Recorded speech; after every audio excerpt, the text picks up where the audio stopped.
Det jødiske påskemåltid har sin historie.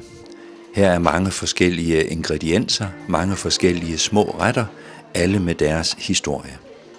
Lam er en fast del af et jødisk påskemåltid.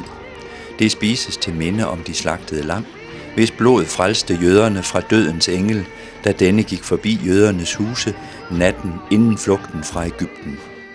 Her skulle dødens engel dræbe den førstefødte i hvert hjem i Egypten. Jøderne slagtede lammet, og med offerlammets blod lavede de tegn på husets dørstolper, på dørens overlægger og karme.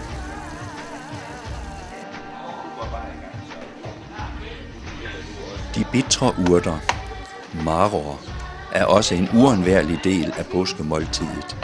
Urterne skæres i stave, og der skal gerne være 7 forskellige slags, og de dyppes i saltvand.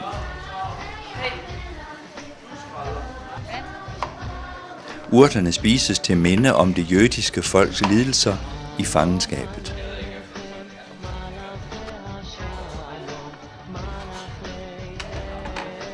De tvang dem til trællearbejde og gjorde livet surt for dem ved hårdt arbejde med ler og tegl og ved alt slags markarbejde. Alt det trællearbejde tvang de dem til, står der i 2. Mosebog.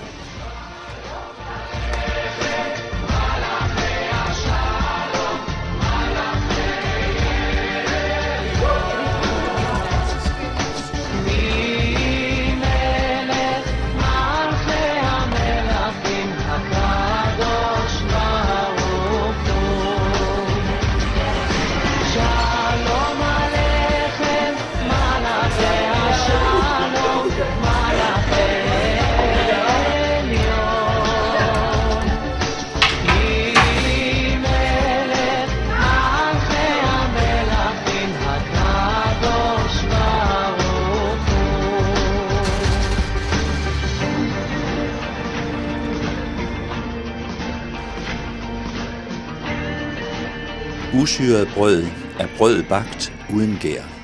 Brødet er den ret, der om nogen definerer den jødiske påske. Det spises til minde om det brød, jøderne spiste dengang de flygtede ud af Egypten.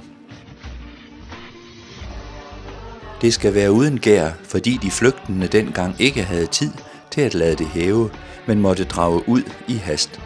Det usyrede brød hedder matzah eller matzo-brød. Matzo-mel består af hvede, byg, spelt, rug og havre. 5 kornsorter, som i løbet af den jødiske påske kun må bruges til brød og tørstegning og ikke andet. Korn, der skal bruges til matzo-brød, har i øvrigt været under et specielt tilsyn fra det øjeblik, det blev høstet, for at være sikker på, at der ikke er ekstra fugt i det. Smagen af usyret brød er fuld af trængsel, tårer og sorg. Bibelen kalder også usyret brød for trængselsbrød, tårebrød eller sørgebrød.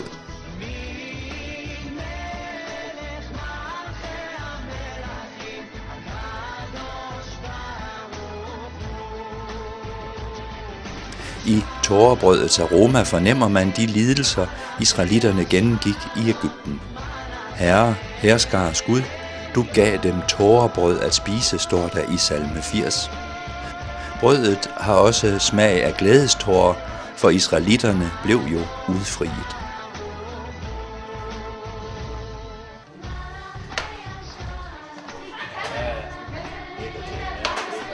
Et hårdkogt æg symboliserer sorgen over det ødelagte tempel og de tabte jødiske fester.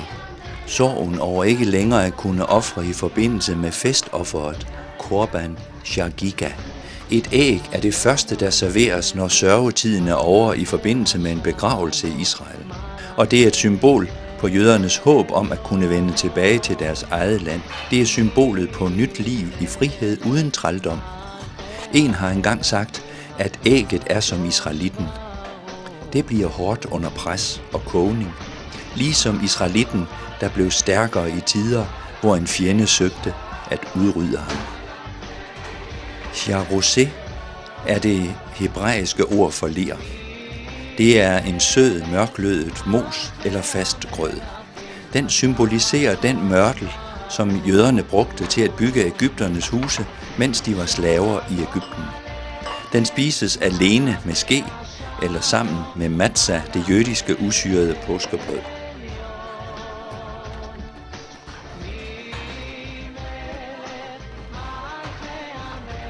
Der findes mange forskellige opskriftstraditioner, fra ganske få ingredienser og helt op til 40 forskellige ingredienser. Det sidste som et symbol på Israels 40 år i ørkenen. Der findes også en opskrift, som er baseret på højsangen i Bibelen. I den forekommer de ingredienser, som findes i højsangens tekst, blandt andet æbler, finer, vindruer, granatæbler, nødder, dadler fra palmen, safran, kanel og vin.